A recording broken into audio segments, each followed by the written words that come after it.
80 წელი ფაშიზმზე გამარჯვების დღიდან და კაცი, რომელიც საზოგადოების ნაწილისთვის დღემდე უკვდავია. იოსებ ჯუღაშვილი, რომლის პირადი ხელმოწერით ათასობით ადამიანი დაიხვიტა. 1936-1938 წლებში საბჭოთა კავშირის მასშტაბით 8 მილიონზე მეტი ადამიანი დააპატიმრეს. ეგრეთ წოდებული ტრიოკების გადაწყვეტილებით კი დახვრეტილია 1,5 მილიონზე მეტი. საინტერესოა თუ რას ფიქრობენ უკვდავი კაცის შესახებ გორელები და აქვთ თუ არა ისევ ქალაქის ცენტრში დიქტატორის ძეგლის დაბრუნების იმედი. როგორ აფასებენ რუსულ პოლიტიკას და საქართველოსთან დიპლომატიური კავშირის აღდგენას. ევროპა, რომლისთვისაც დღემდე იბრძვის ქართველიერი თუ ოკუპანტი, რომელმაც ათასობით სიცოცხლე იმსხვერპლა. მოგესალმებით, ეთერშია გადაცემა აქტუალური თემა ოთო მღევრიშვილთან ერთად.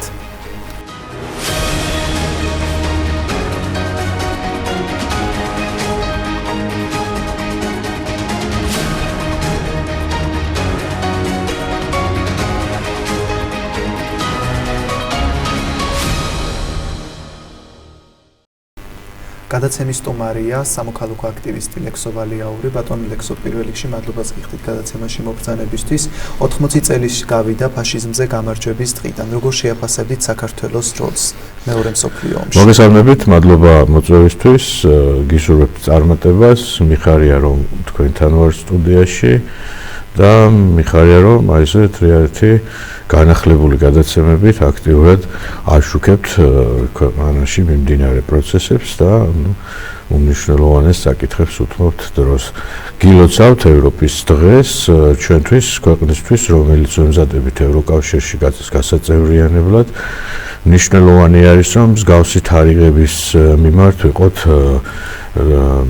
მიმღებლობის და ტოლერანტები და რა თქმა უნდა სათანადოდ გქონდეს გააზრებული რა მნიშვნელობა აქვს ესეთ თარიღებს, ვიდრე უშუალოდ იმ საკითხზე, რაზეც თქვენ დამისვით შეკითხვა შევეხებოდე, მინდა ვთქვა, რომ კაცობრიობის ისტორიაში იმდენად წარმატებული, იმდენად მშვიდობიანი, იმდენად ადამიანის უფლებებზე ორიენტირებული გაერთიანება არ ყოფილა, როგორიც არის ევროკავშირი და სწორედ აქედან გამომდინარე ჩვენი მოქალაქეები, საქართველოს მოქალაქეების სრული უმრავლესობა სათანადოდ აფასებს ამ გაერთიანების მნიშვნელობას და სათანადოდ ირჩევს კიდეც ამ გაერთიანების წევრად საკუთარი ქვეყანას, რომელიც მე ვფიქრობ, რომ აუცილებლად მოხდება და ამას ძალიან მალე დროც გვიჩვენებს.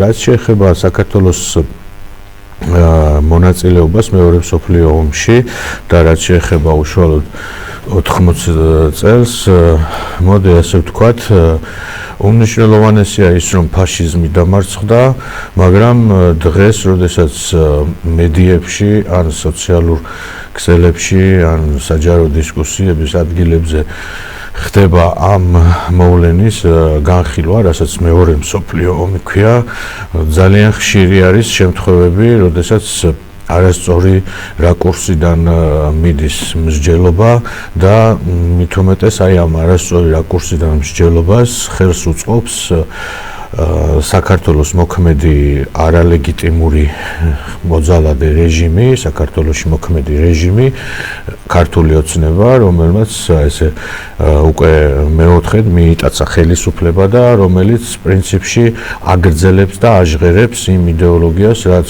რუსეთის პროპაგანდისტული იდეოლოგიას წარმოადგენს და ეს რაში მდგომარეობს, ანუ ჩვენ ვისმენთ საქართველოში და ესეთი საბჭოური ქვეყნების ლიდერების მხრიდან ვისმენთ იმას, რომ უმნიშვნელოვანესი როლი და პრინციპში ყველაზე მთავარი როლი აქ თითქოს საბჭოთა კავშირის და რუსეთის შესრულებული, თუმცა ეს ასე არ არის. უმნიშვნელოვანესი იყო ფაშიზმზე გამარჯვების თვალსაზრისით მთელი მსოფლიოს ცივილიზაციური არჩევანი და ცივილიზაციური ერების, ცივილური ერების ჩართულობა, მათ შორის გადამწყვეტი როლი ჰქონდა ამერიკის შეერთებულ შტატებს და გადამწყვეტი როლი ჰქონდა ბრიტანეთს, ევროპას, ევროკავშირის წევრ, ამჟამად წევრ ქვეყნებს, რომ დამარცხებულიყო ფაშიზმი და რომ არა მათი და ყველასი ერთად ძალისხმევა ეს არ მოხდებოდა. რაც შეეხება საბჭოთა კავშირის მონაწილეობას, საბჭოთა კავშირმა და მათ შორის საქართველოს ნაწილშიც უმნიშვნელოვანესი როლი შეასრულა ადამიანური რესურსის თვალსაზრისით და სამწუხაროდ საქართველოდანაც არც ერთ ომში ამ ქვეყნის 3000 წლიანი ისტორიის განმავლობაში არც ერთ ომში რამდენი ადამიანი არ დაღუპულა, რამდენიც მეორე მსოფლიო ომის დროს დაიღუპა საქართველოდან, საუბარია 300,000 დაღუპულზე და ერთი ამდენ ადამიანზე, რომელიც დაიკარგა ამ ომში.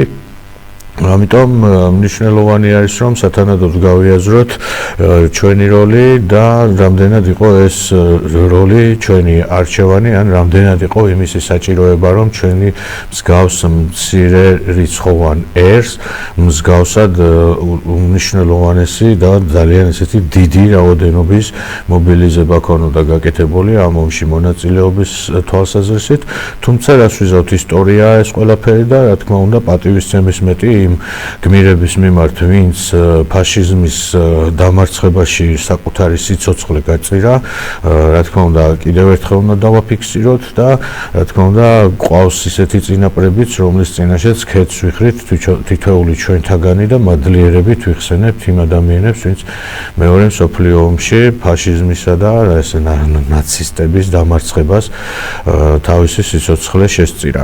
ეს არის მოცემულობა, მაგრამ პოლიტიკური მხრიდან, რაც თქვი, მე ისევ იმაზრზე ვრჩები, რომ საქართველოს მონაწილეობა იმ მასშტაბით, რა მასშტაბითაც საქართველოს მოქალაქეები შეეწირნენ მეორე მსოფლიო ომს, არ იყო საქართველოს არჩევანი, ეს იყო საბჭოთა კავშირის აი ოკუპანტი რეჟიმის დამსახურება, რომელმაც ესე თავი მოუყარა ქართველებს და გაუშვა მასიურად ამ ომში, რომელშიც შედეგი მივიღეთ ის, რომ ფაშიზმი დამარცხდა, მაგრამ ჩვენ ძალიან დიდი მსხვერპლი გვაქვს გაღებული.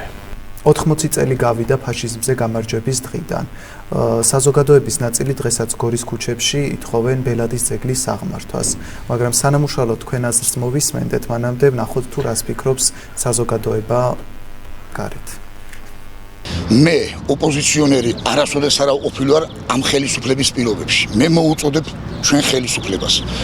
თან რიგითი ამომრჩეველი კი არა ვარ ამათი. მე სუარჩევნებში ვიყავი ამათ სასარგებლოდ. აი სტალინის ძეგლის აღების შემდეგ მე ავიძულე ეს მთავრობა და მე მინდა მიმართო პრეზიდენტსაც, პრემიერ-მინისტრსაც მიუხედავად ჩემთან პატივისცემისა, მე ძალიან დიდ და პირდაპირ ივანიშვილს მინდა მივმართო. აი ძალიან აქ თქვით, აი გორიდან 9 მაისს სტალინის სახლ-მუზეუმიდან აქ თქვით ადამიანურად, როგორც თქვენი ამომრჩეველი. აი ამ მუზეუმიდან ხალხო მილიონობით ფული მოგდით კულტურის სამინისტროში. არც ერთი ტურისტული სფეროდან საქართველოსთან იმხელა ფული არ შედის, როგორც სტალინის მუზეუმიდან. და უბრალოდ სირცხვილია. და მაშინ მე ერთსაც გეტყვით, ჩვენ სტალინელებსაც აღარ მოგთხოვთ ხმები, როდესაც მოგიოთ ხომი არჩევნები. აი უბრალოდ გეტყვით. ჩემს სათქმელს, იბათ. გითხოთ თუ არა დამკვირვებას. ძეგლისას, რა თქმა უნდა ხალხო, ამას თქმა უნდა ხალხო. შეხედეთ, რამდენი ტურისტი ჩამოდის, ეს მარტო სილამაზეა ხალხო. ახლა ფინანსური თვალსაზრისი. ტომრებით მიდის კულტურის სამინისტროს ბალანსზეა. კულტურის სამინისტროში ხალხო. ჩვენ კი არაფერი გვჭება გორელებსა. ანგორის რაიონებში. გასულ წლებში ინიციატივაც იყო, რომ სტალინის ქუჩისთვის სახელი გადაერქვა. თუ ვერას ფიქრობთ ამასთან დაკავშირებით? ეს რომელ სულელს მოუვიდა ხალხო. რომელ სულელს მოუვიდა, ესე იგი, ჯერ სისულელე რომ სტალინის ძეგლი აღებულია და აქ კაჩინსკის ქუჩებსა და რეიგანის ძეგლებს მიგვიდგავენ აქ ქვეყანაში. და სტალინის ქუჩას ვერ წარმომიდგენია, რომ გორში სტალინის ქუჩას გადაარქვან. ვინ უნდა დაარქვან? ვინ უნდა დაარქვან ამ პრიმიტიული ტვინის პატრონებმა? განიხილებოდა, რომ მარომაყაშვილის ქუჩა. მარომაყაშვილი სად სტალინი ხალხო, მოდით აი ლოგიკურად ვისაუბროთ. კი ბატონო, ყველა დროის გმირს გაუმარჯოს, ყველა ზავლუცა, მაგრამ აი როგორი გარჩევა 2 და მილიონი, ერთი და იგივეა ხალხო. აი სად მარომაყაშვილი და სად სტალინი? როგორ შეიძლება სტალინისა ჯერ ამ ხელა შეურაცხყოფა ძეგლის აღება შეიძლება? ძეგლი უნდა დაიდგას კი არა, მაგაზე ხალხთან ამაქვს მე პრეტენზია, ხალხი ნორმალური რო იყოს გორელები, ძეგლი სუტკაში უნდა იდგმებოდეს. 1 საათში და იმაში კი არა, სუტკაში. რომ დაინახონ მსოფლიომ, რომ რამხელა ადამიანი ყავს.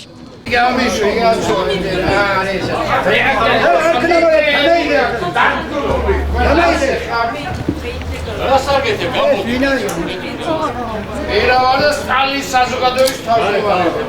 ვანტებ სანთლებს. აგვანტებ. პაპა ჩემია სტალინი. მისევ უმღერო მე იავნანა. რომ ისევ დავლოცო. ქართველი ქალი დედა დავლოცო. ადამიანი. ოკუპანტია. ჩვენი ტერიტორიები მიითვისა, ყველაფერი გასაგებია. ანუ თქვენ ამბობთ ოკუპანტია და მაინც უნდა ჩავიდეთ მოსახლეობაში. აუცილებლად გურულებს იცი რა კარგი გამოთქმა აქვთ. დათვი რა წამოვიდესო შენკენაო, ბაბაია დაუძახეო. იცი რატო? დათვსაო ძალით რო შეეჭიდო, ვერ მოერევიო და ამიტომ მიეფერე რო არ დაქტოროსო. მიზეზი ის არის რომ მაგით ფასდებოდა გორი ქალაქი. მოდიოდა, კი მოდიან ეხლაც ექსკურსიებია რამე, მაგრამ ჩვენი პლუსი იყო ეგა დიდი. სახელი ქონდა უფრო. უნდა დაბრუნდეს სამშობლოა სტალინისა, მასა უნდა წავიდეს შემოგივლე. სადა მითხარ? აი ქუჩის სახელის გადაკეთებასაც აპირებთ, ფერას მითხარით. ვინ აპირებს? აი ხო ასეთი. ვინა მითხარი, ვინა? აბა გრიშამ როაგინა ონიანმა ის ხალბატონი? ო, გადააკეთებს, რა უარაკეთებს მე. ვინ ჩაიღო? სანინჯელი. იმის ოჯახია მოწყდეს. იმის ოჯახი დაწყვიტოს ღმერთმა და უფალმა. და კიდე ვინც არ დადგას, საცაიდია, ის ძეგლი, იმის ოჯახი ჩამოწყდეს. რა შეუჩლი და რა იცადე? შევანაძემა ქვეყანა დაანგრია. რუსეთიდან დამოკიდებული ქვეყანა დაანგრია შევანაძემა. იმას არ აღწევია, იმას არ აგინებდა და სტალინმა ამხელა გაპეწკენ გერმანია დააჩოქა. ომი მოიგო და სტალინს აგინებენ. თავის ქალაქია და მარტო იმიტომ რომ თავის ქალაქია სამშობლოა და მე კიდევ იმიტომ რომ სოფლიოს აზანზარე. რატო როგორ მიზეზი შვილო წაკითხული გაქვს სტალინმა რა გაუკეთა გურთა რამდენიმე 5 კილომეტრს შეაიქა 5 დიდი საკავშირო მნიშვნელობის ქარხანა აგვიშენა და დაუნახავ მომანჩიკა. დიახ, აი ამ ფონზე, როდესაც ითხოვენ დაბრუნებას ბელადის ძეგლის, რას ფიქრობთ თქვენ? ნუ იუმორისტული არის ეს ყველაფერი, ესე შემიძლია მე პირადად შევაფასო, იმიტომ რომ 21 საუკუნეში ვცხოვრობთ ეპოქაში, სადაც არის ტექნოლოგიებისა და ინფორმაციაზე ხელმისაწვდომობის ეპოქაში ვცხოვრობთ. აი დღეს ისე როგორც არასდროს შეგვიძლია ნახოთ ნებისმიერი დოკუმენტი, რომელიც არსებობს ამ რეჟიმის, ამ დიქტატურისა და ტოტალიტარიზმის პერიოდის დროინდელი გადაწყვეტილებების, აი უშუალოდ სტალინის ხელმოწერილი დოკუმენტები შეგვიძლია ახლა შევიდეთ ტელეფონით და 2 წუთში ასობით დოკუმენტი ერთად ვნახოთ და ამ ეპოქაში ნუ აი სასაცილოა სატირელი რომ არ იყოს ის რომ ჯერ კიდევ არსებობს ძალიან მცირე რიცხოვანი რაოდენობა მოქალაქეების, მაგრამ ასეთებით რომ ფიქრობენ, ასეთი ადამიანები, რომლებიც ფიქრობენ, რომ სტალინის ეპოქა პოზიტიურად შეაფასონ, მაინც რაღაცა იუმორისტული არის, ნუ ბედნიერებაა ის, რომ ბევრი არ არის ესეთი მოქალაქეების რაოდენობა, რომელიც დასტურდება ძალიან ბევრი გამოკითხვით თუ სოციალური კვლევებით და ასე შემდეგ, არ არის ესეთი რაოდენობა ბევრი ჩვენს ქალაქებში, რომელსაც რაღაცა სენტიმენტები ჯერ ისევ გააჩნია ამ კულტის მიმართ, რასაც სტალინი წარმოადგენს, მაგრამ ნუ ისიც რომ ესეთი მცირე რაოდენობა, ნუ იუმორისტული არის, იმიტომ რომ საქართველოში აღარასოდეს აღარ დაიდგმება არც სტალინის ძეგლები, არც ის ძეგლები არ გაჩერდება დიდხანს, რომლებიც არსებობს, იმიტომ რომ ამაზე უშუალოდ არსებობს კანონმდებლობა, თავისუფლების ქარტია, რომელიც პირდაპირ ავალდებულებს სახელმწიფოს, რომ სტალინური და პოსტსაბჭოური და ტოტალიტარული სიმბოლიკა იქნას ამოღებული. სამწუხარო ფაქტი არის ის, რომ გორის მუნიციპალიტეტის ტერიტორიაზე, მაგალითად გორის მუნიციპალიტეტის ტერიტორიაზე ჯერ კიდევ არსებობს იმ დროინდელი, ანუ საბჭოთა პერიოდის დროინდელი რამდენიმე მონუმენტი, ძეგლი, ბიუსტი, რომელიც აი რაღაცას ამ საბჭოური იდეოლოგიის წარმომადგენლების ძეგლებს წარმოადგენს, სტალინის რამდენიმე ბიუსტი არსებობს. რა თქმა უნდა, ეს კანონმდებლობა ირღვევა ამ დროს, როდესაც ესენი ჯერ კიდევ არ არის ამოღებული. ნუ ვის უფრთხილდებიან, არ ვიცი, ეს ხელისუფლებები, რომლებიც არსებობდნენ, თუნდაც წინა ხელისუფლება, რომელსაც ძალიან ბევრ მითოლოგიურ რაღაცებს ხშირად მიაწერენ ხოლმე მისი ოპონენტები, თუნდაც წინა ხელისუფლებას, რომელიც ახლა ამათგან განსხვავებით, ქართული ოცნებისგან განსხვავებით, რადიკალურად ანტისაბჭოელების ხელისუფლება იყო, რატომ გაეპარათ და არ ამოიღეს სრულად ის მონუმენტები და ძეგლები, ეს სამწუხარო ფაქტი არის. ქართული ოცნების ხელში და ქართული ოცნების პირობებში იმას, რომ ამ კანონის თავისუფლების ქარტიის ამოქმედება ეფექტიანად განხორციელდება, არც ველოდებით, არც ველოდებოდით გასული წლების მანძილზე. მე პირადად პირველ ეთერში არა ვარ ამ თემასთან დაკავშირებით, არც თრიალეთზე და არც სხვა მედია საშუალებებში და ყოველთვის საუბრობთ იმაზე, რომ ქართული ოცნება თავის მხრივ არის შეფარულად პირველ ეტაპზე და ეხლა უკვე ცხადად არის რუსული იდეოლოგიის გამტარებელი ხელისუფლება, რომელიც ამ სენტიმენტებს, რუსეთთან დამაკავშირებელ სენტიმენტებს ატარებს ესე სტალინის კულტის გავლით, ანუ რაშია საქმე ხო, მოქალაქეებში ინერგება ესე 10 წლეულების მანძილზე, განსაკუთრებით აი ამათი ქართული ოცნების ხელისუფლების დროს უშუალოდ ქართული ოცნების წარმომადგენლების მხრიდან აი ეს რაღაცა სტალინის კულტის პოზიტიური ჭრილში დანახვება, რომელსაც აი საუბრობენ მოქალაქეები, მე შევხედრები ვარ მომენტებს, როცა მოქალაქეები რაღაცა სუფრასთან ესე ერთდროულად შეუძლიათ თავისუფლების სადღეგრძელო საქართველოს სადღეგრძელო თქვან და პარალელურად მოისურვონ მე სტალინის სადღეგრძელო და რატო ხდება ეს ხო? იმიტომ ხდება, რომ იდეოლოგიური პროპაგანდისტული დაწოლა მიმდინარეობს, რომელსაც ხელს უწყობს ქართული ოცნების ეს ტირანული რეჟიმი, რომელიც პირდაპირ დაკავშირებულია რუსეთთან და სტალინის კულტის შემოტანით აღვივებს მოქალაქეებში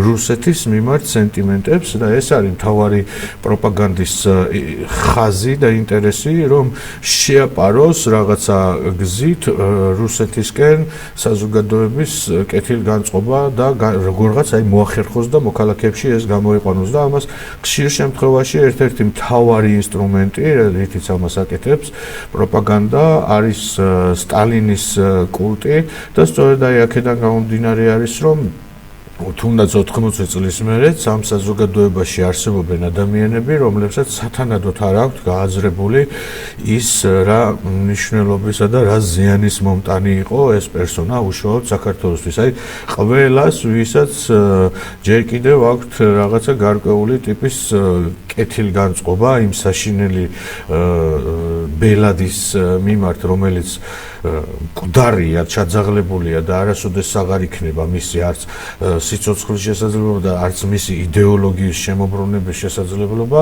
გირჩევთ, რომ მეტი ინფორმაცია ნახოთ, იმიტომ რომ ნამდვილად ასე არის საქართველოს ისტორიის მანძილზე, აი სისხლიანი ამ რაღაცა ამოებითა და ტრაგედიებით ახსავსე ისტორიის მანძილზე ერს არ ყოფყოლია ისეთი დიდი მტერი, როგორიც იყო სტალინი საქართველოსთან მიმართებაში, ეს არის დადასტურებული ფაქტი, ეს არის ყველა მისი გადაწყვეტილებიდან გამომდინარე დადგენილი ფაქტი და არ ყოლია მით უმეტეს ისეთი მტერი, რომელიც ეთნიკურად იქნებოდა ქართველი და პლუს იქნებოდა საქართველოს ყველაზე დიდი მტერი. ამიტომ მოდი რა ერთხელ და სამუდამოდ შეცდომაში გავჯიუტდებით ვიღაცები, ანუ ის ხალხი, ვისაც ოდესღაც რაღაცა გრძნობები ქონდა თითქოს აი დიდი ბელადი, რომელსაც რაღაცა ქვეყანას ეს მითები არის, ხო? ბევრი მითი არის სტალინის გარშემო, მაგრამ ეს თავარი მითები, რასაც ყველაზე ხშირად მოვისმენთ, არის ის, რომ აი გორში დაბადებული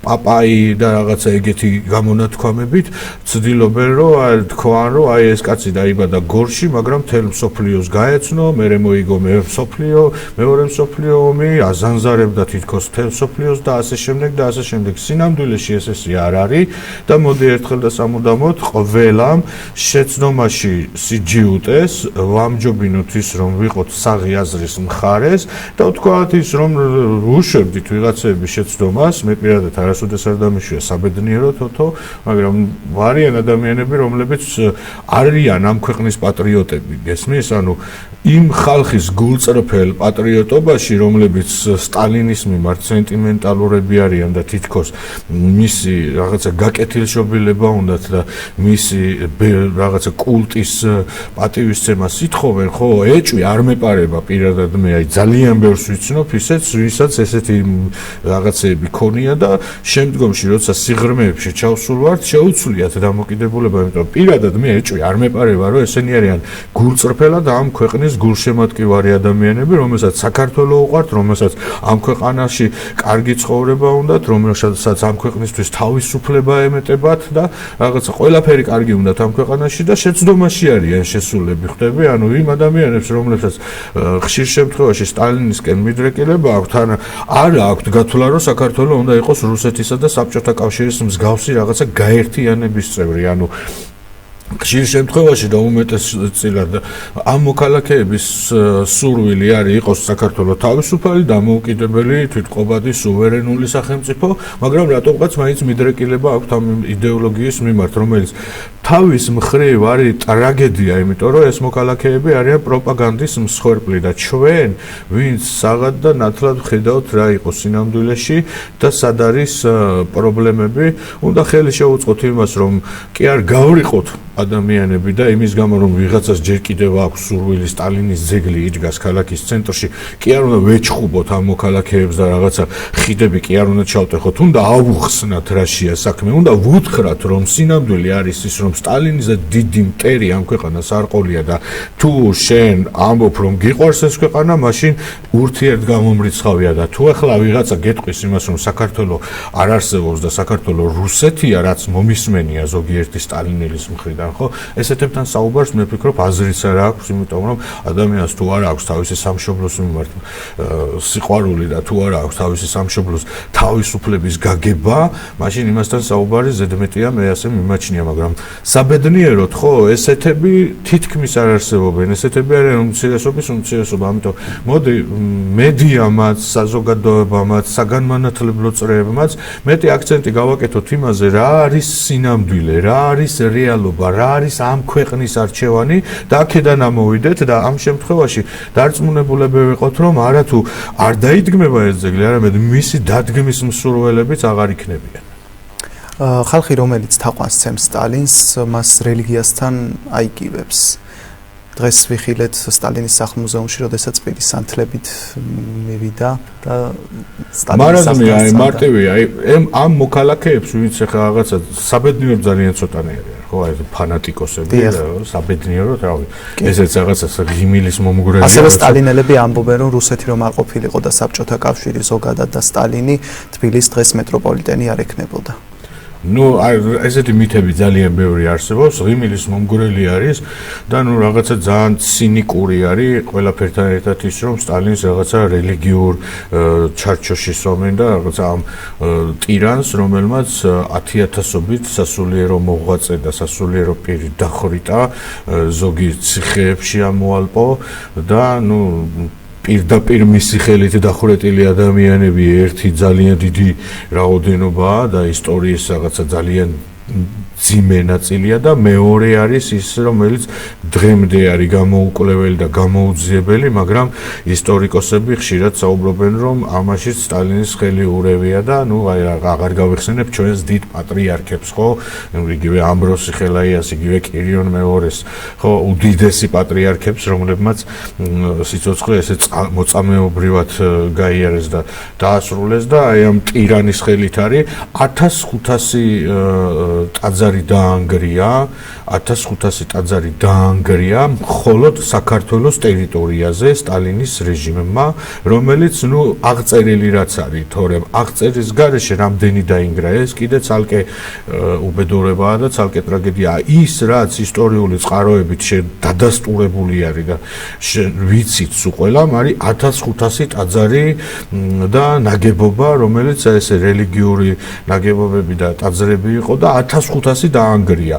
8000 სასულიერო მოღვაწე დახვრიტა საქართველოს ტერიტორიაზე და აღარ არის საუბარი საბჭოთა კავშირის წევრ სხვა ქვეყნებში ერთად აღებულში რამდენი გამოდის, ხო? ნუ საქართველოში სადაც სულ 5 მილიონამდე ადამიანი არ ცხოვრობს, 8000 დახვრიტა უშუალოდ და ნუ რამდენი გადაასახლა და რამდენი უბრალოდ დაიკარგა და გააქრო, ეს ცალკე ამბავია, მაგრამ აი 8000 დახვრეტილი მარტო საქართველოსნაირი მცირე რიცხოვანი ერისთვის და წარმოვიდგინოთ ახლა უკრაინაში რამდენი ათასზეა ლაპარაკი და რამდენი ათასზეა უშუალოდ თვითონ რუსეთში, ხო, მაგალითად და ამ ფონზე ახლა სტალინი ვიღაცებს ახლა პუტინისნაირებს შეიძლება აწყობდეთ, რომ წმინდანად გამოიყვანონ, იმიტომ რომ მე ამ იდეოლოგიის ქვეშ თლიანი პროპაგანდას აწყობენ და თავის საზოგადოებას, ისედაც ბნელ საზოგადოებას უარესად აბნელებენ და აკეთებინებენ იმას, რომ მშვიდობიანერებს შეუვარდებიან, ჩვენ ვიქნებით უკრაინა თუ დანარჩენი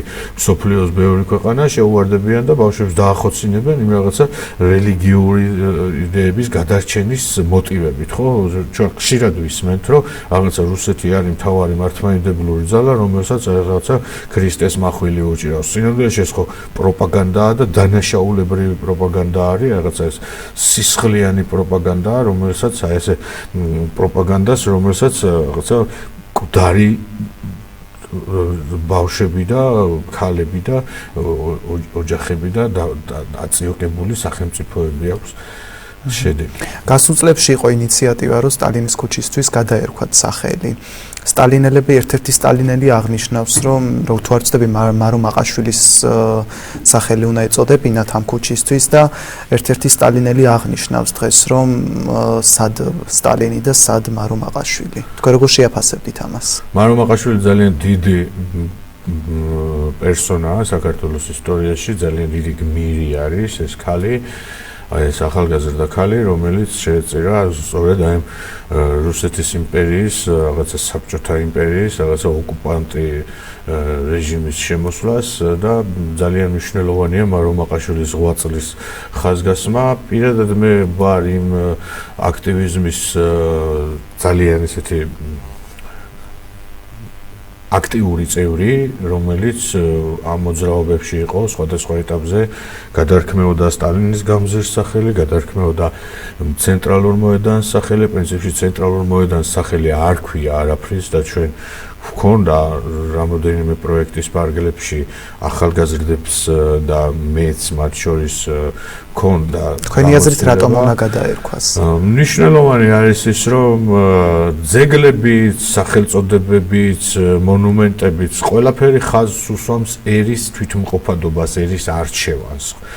და ამ შემთხვევაშიც ხო, როდესაც 10 წლის წინ გაჩნდა 2015 წელს არსებობდა პროექტი ახალგაზრდა ლიდერთა ქსელი, რომლის მონაწილეებიც 120 ახალგაზრდა იმ დროისთვის ძალიან აქტიური, ძალიან პროგრესულად მოაზროვნე ახალგაზრდები პროექტის დასრულებისკენ შეჯერდნენ იმაზე, რომ ამ პროექტის ფარგლებში რაღაცა ესეთი დიდი განაცხადი გაეკეთებინათ ქალაქის მასშტაბით და გადაწყვიტეს, რომ მოემზადებინათ პეტიცია, რომელთაც მიმართავდნენ გორის მუნიციპალიტეტის საკრებულოს და საკრებულო იმსჯელებდა იმაზე, რომ მუნიციპალიტეტის მთავარ მოედანს, რომელიც არის უსახელო, მაგრამ გამომდინარე იქიდან, რომ 10 წლეულების მანძილზე იქ იდგა სტალინის ძეგლი, მოიხსენიება როგორც სტალინის მოედანი, მოიხსენიებოდა, ეხლა საბედნიეროდ აღარ მოიხსენიება და იყო იდეა, რომ დარქმეოდა ამ მოედანს ევროპის მოედანი, თავისუფლების მოედანი, გოგებაშვილის მოედანი, რა ვიცი, მამარდაშვილისა შეიძლებოდა. მე პირადად მქონდა სურვილი, რომ მრავალფეროვნების მოედანი დარქმეოდა და რაღაცა ეს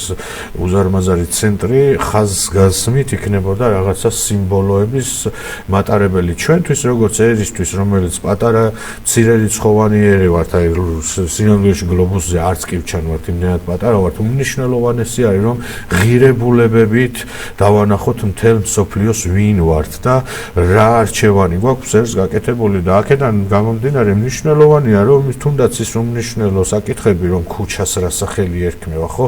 ამითაც ხაზი გაუსვათ ჩვენს თვითმყოფადობას, ხო? რატომ ვარქმევთ ანწუხელიძის ქუჩას, ხო? ჩვენ ხო ამით ხაზს უსვამთ, რომ პატივისცემას გამოვხატავთ იმ გმირების მიმართ, ვინც ამ ერის თავისუფლებას და ერთიანობას ეწირებოდნენ, ხო? რატომ ვარქმევთ დავით აღმაშენებლის სახელს, რატომ დგავთ მის ძეგლებს, ილია ჭავჭავაძის, ხო?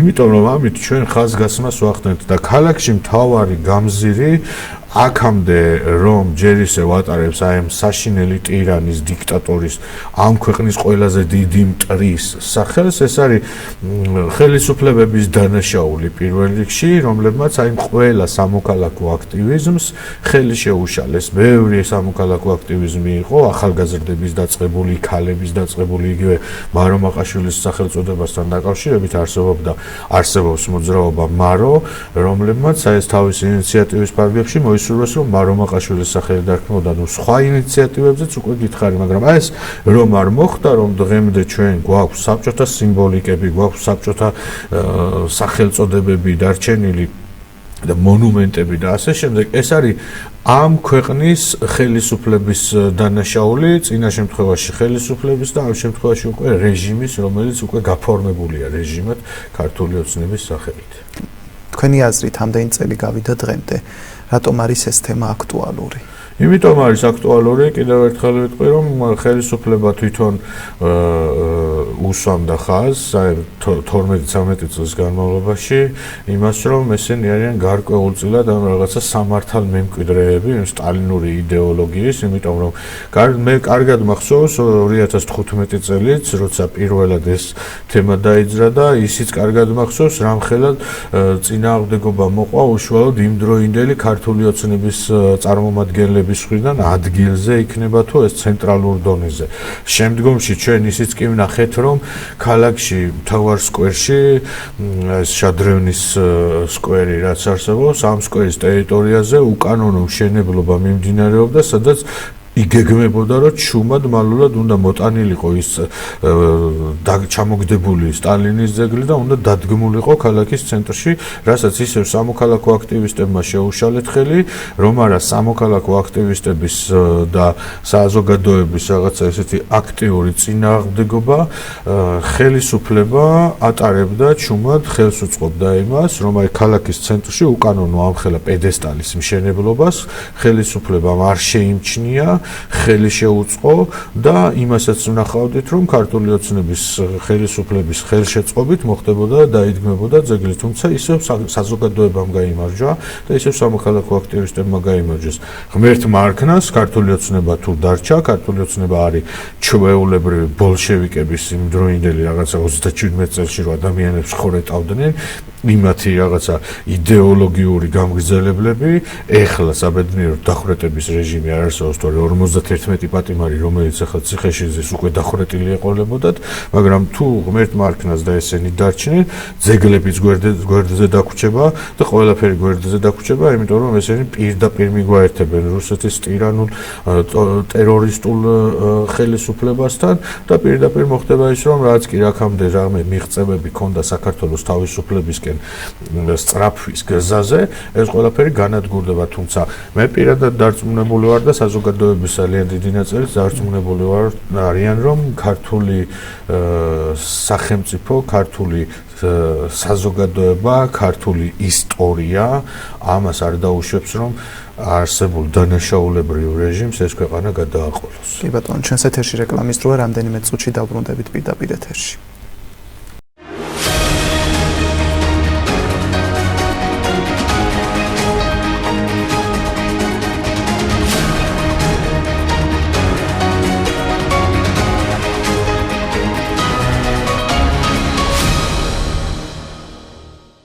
დავბრუნდით პირდაპირ ეთერში, ჩვენი გადაცემის სტუმარია ლექსო ვალიაური, სამოქალაქო აქტივისტი.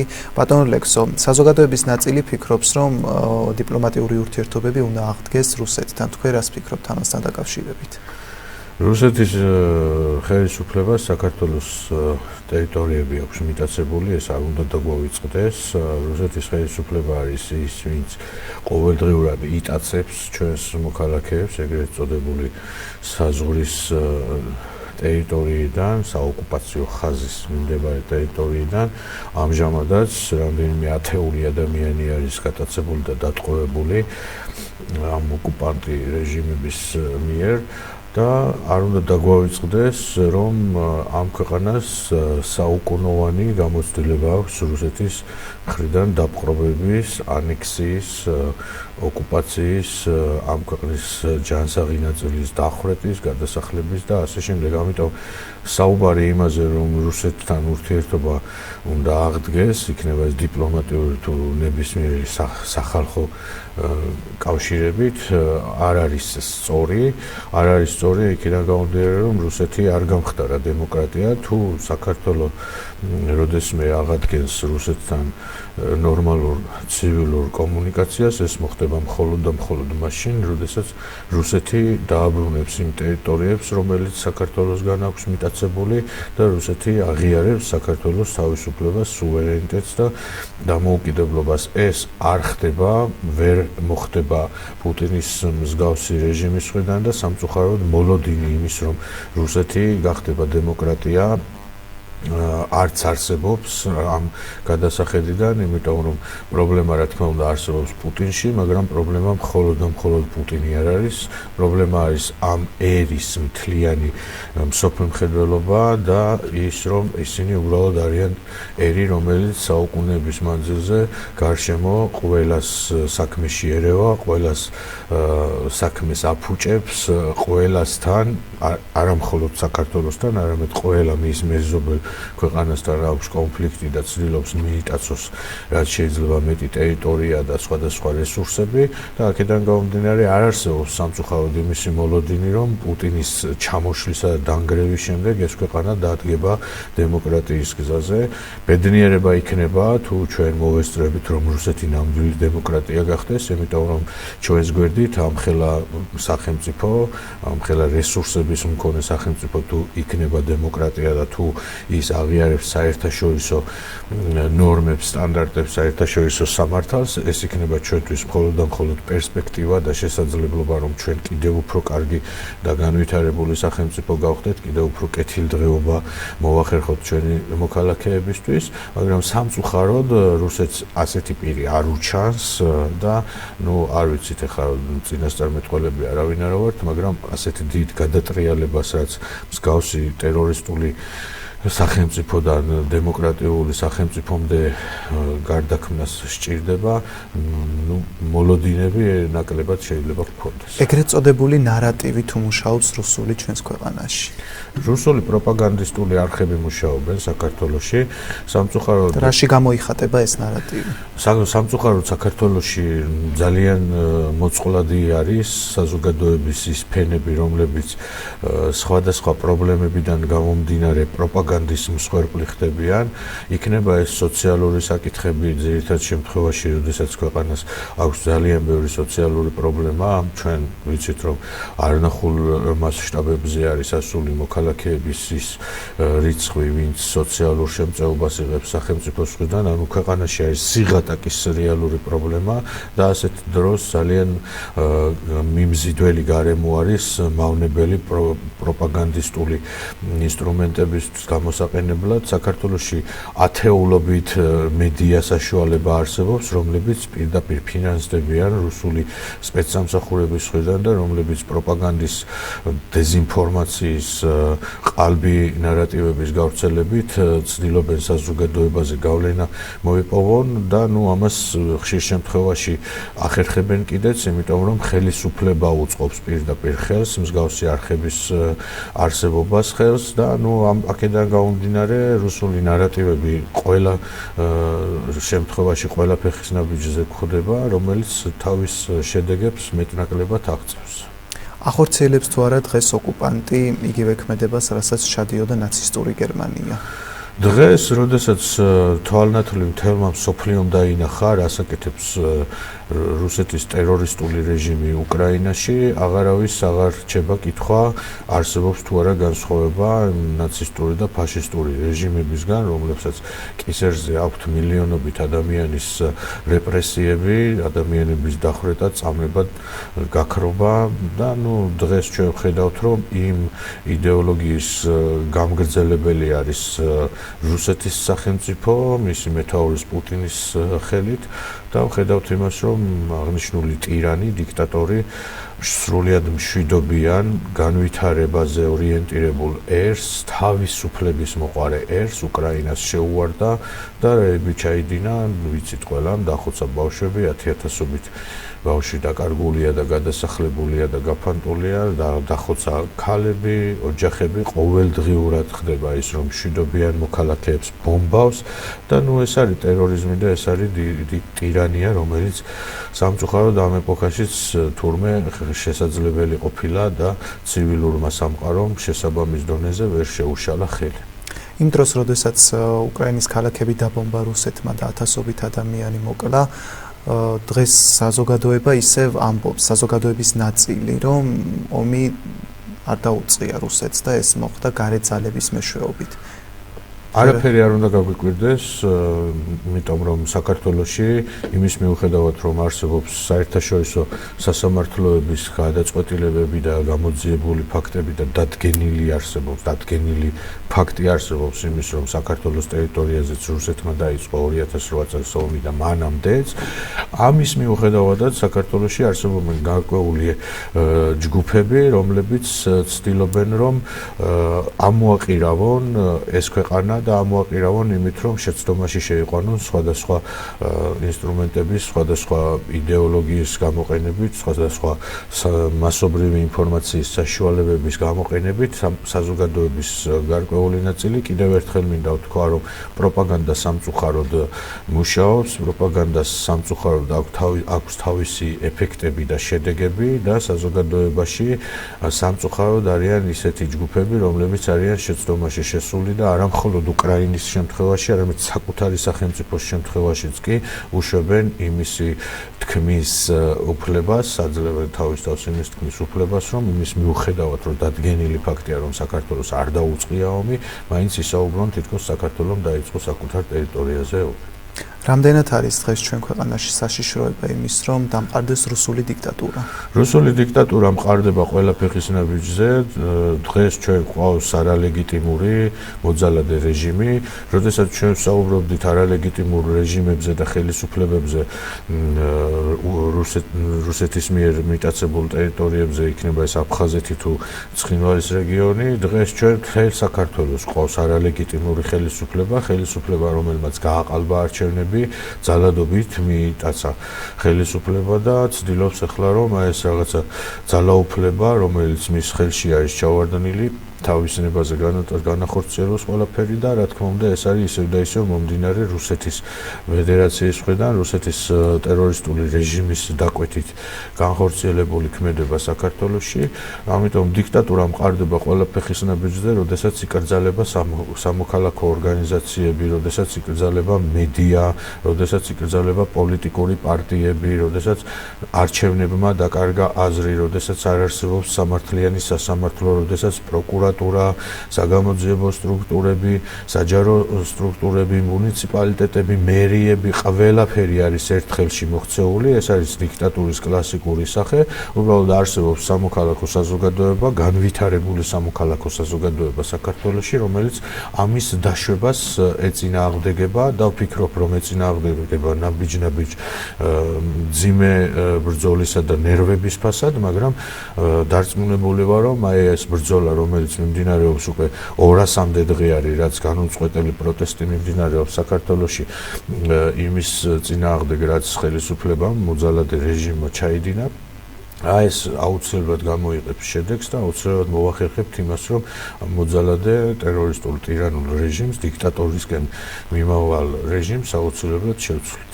როგორ შეაფასებდით საერთაშორისო ურთიერთობებში საქართველოს? საქართველოს დღეს ისე როგორც არასდროს აქვს ფანჯარა და კარი ღია, უამრავი კარები და უამრავი ფანჯრები არის ღია, იმისთვის რომ საქართველოს ის რაზეც ოცნებობდა საუკუნეების მანძილზე ჩვენი წინაპრები, ჩვენი დიდებული წინაპრები, ის გზა მოძებნოს და ის შესაძლებლობები, ხელშესახები გახადოს, რომელიც ნამდვილად სჭირდება ამ ქვეყნის თავისუფლებას, ნამდვილად სჭირდება ამ ქვეყნის კეთილდღეობას, მაგრამ სამწუხაროდ კიდევ ერთხელ ხაზგასმით უნდა ითქვას, რომ ამ ფანჯრებს და ამ კარებებს ყველას ხურავს არსებული რეჟიმი, სწორედ იქიდან გამომდინარე, რომ მათ ინტერესში ამ ქვეყნის განვითარება და წინსვლა არ წარმოადგენს. დღეს რა კურსი აქვს ქვეყანას არჩეული? საქართველოს აქვს დღეს ორი კურსი, საქართველოს რეჟიმს, საქართველოში მოქმედ რეჟიმს აქვს ორი კურსი არჩეული. ერთი არის ის, რომ მოახდინოს ამ ქვეყნის იზოლაცია, ჩაკეტოს, ისე იმდენად ჩაკეტოს, რომ ამ ქვეყნის მიმართ ინტერესი დაკარგოს მთელმა ცივილურმა სამყარომ და მეორე ინტერესია ის, რომ ამის ფარგლებში უკვე ჩაკეტილი რეჟიმისა და ჩაკეტილი სახელმწიფოს პირობებში შეინარჩუნონ თავისი ძალაუფლება, რომლის ფარგლებშიც შეინარჩუნებენ იმ მილიონობითა და მილიარდობით მიტაცებულ ქონებას, სიმდიდრეს და ძალაუფლებას, რომელიც მათ ხელში აღმოჩნდა. 9 მაისით თქვენ აღნიშნეთ, რომ ასევე არის ევროპის დღე. რამდენად ახლოს ვართ დღეს ევროპასთან?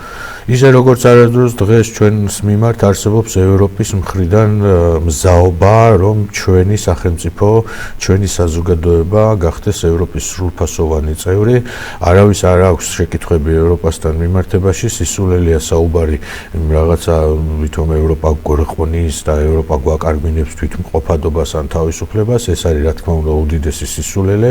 საზოგადოების სრული უმრავლესობა 80-90% ამ ყველაფერს სისულელეთ აღიქვამს და ყველამ კარგად იცის, რომ ევროპა არის ადგილი, რომელშიც დაცულია ადამიანის უფლებები, ევროპა არის ადგილი, სადაც ადამიანებს ომი არ უნახავთ უკვე 80 წელიწადია, ევროპა არის ადგილი, სადაც ადამიანების სიცოცხლის ხანგრძლივობა არის ყველაზე მაღალი, სადაც განათლებისა და ჯანდაცვის შესაძლებლობა არის ყველაზე ხელმისაწვდომი, ევროპა არის ადგილი, სადაც სოფლიოს 7% მოქალაქეები ცხოვრობენ და ეკონომიკური დოვლათი არის 40%-ზე მეტი. ანუ ეს არის ადგილი, ეს არის სამყაროს ცივილიზაციის ყველაზე დიდი მიღწევის სახელმწიფოებრიობის გააზრებით ყველაზე დიდი მიღწევა, რაც ევროკავშირს აქვს თავისი ყველა კომპონენტით. აქედან გამომდინარე, საქართველოს ისე როგორც არასდროს დღეს ელოდებიან ევროპაში და საქართველო აუცილებლად გახდება ევროპის სრულფასოვანი წევრი, იმის მიუხედავად, რომ ძალიან მძიმე ბრძოლის გზას გავდივართ ახლა. როგორ შეაფასებდით ევროპელი ლიდერების ჩასვლას რუსეთში, მოსკოვში, წითელმოედანზე? იმ ლიდერებზე, რომლებიც არის თუ არა საშიშროება იმის, რომ 9 მაისს ვიხილოთ ასევე ჩასული ჩვენი პრეზიდენტი? მე მქონდა ამისი შიში, როდესაც ბატონი ყაველაშვილის არჩევა მოხდა არალეგიტიმური პარლამენტის მიერ არალეგიტიმურად პრეზიდენტის პოსტზე. მე მქონდა ამის განცდა, რომ ის მისი მზადება იყო სწორედ 9 მაისს პუტინის გვერდით დასაყენებლად, მაგრამ ნუ არ ვიცი, ჯერ ეს ვერ დავინახეთ საბედნიეროდ. რაც შეეხება იმ ევროპის იმ ქვეყნების ლიდერებს, რომლებიც დღეს პუტინის გვერდით იმყოფებიან, ესენი არიან ყველაზე სამარცხვინო და დამნაშავე პერსონები და სამარცხვინო, მაგრამ საბედნიეროდ მათი როლი ევროპის გზაზე და ევროპის თვითმყოფადობის გზაზე არ არის იმდენად მნიშვნელოვანი, რომ მათ რაიმე მნიშვნელოვანი ზიანი მიაყენონ ევროპის კავშირს და ვერც იმ ზოგადად გლობალურ პოლიტიკურ პროცესებს, რომელიც აუცილებელია თავისუფლების გადარჩენისთვის, აუცილებელია სამყაროში დემოკრატიის გამარჯვებისთვის და აუცილებელია იმისთვის, რომ მოქალაქეები, რომლებსაც აქვთ არჩევანის უფლება, აირჩიონ თავისი ცხოვრება და თავისი სახელმწიფოს განვითარების გზა. ამიტომ ეს ლიდერები არიან სამარცხვინოები, რომლებიც დღეს იქ იმყოფებიან და მათი გზა აუცილებლად სირცხვილით დასრულდება.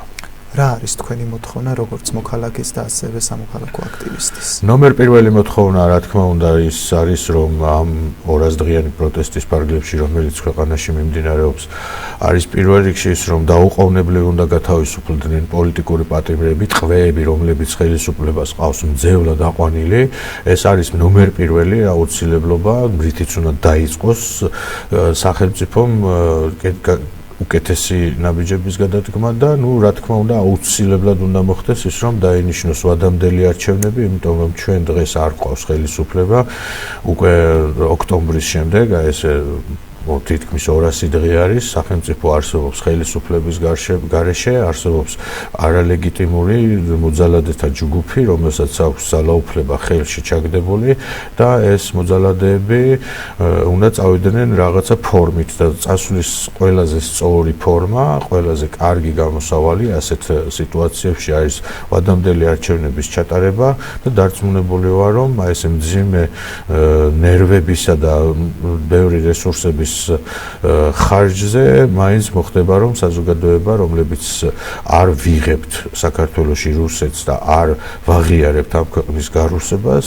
მივახცევთ იმას რომ დაინიშნება ვადამდელი არჩევნები, აირჩევა ისეთი ხელისუფლება, რომელიც ამ ქვეყნის ისტორიისა და ამ ქვეყნის მომავლის წინაშე იქნებიან პასუხისმგებლიანები და ეს ქვეყანა დაუბრუნდება თავისი განვითარების გზას. კი ბატონო, მადლობა მინდა გადაგიხადოთ კიდევ ერთხელ გადაცემაში მოგბრძანებისთვის. აქტუალური თემის სტუმარი იყო სამოქალაქო აქტივისტი ლექსო ვალიაური, მაყურებელს კი მშვიდობიან საღამოს უსურვებ, შევხვდებით 4 შაბათს 20 საათზე.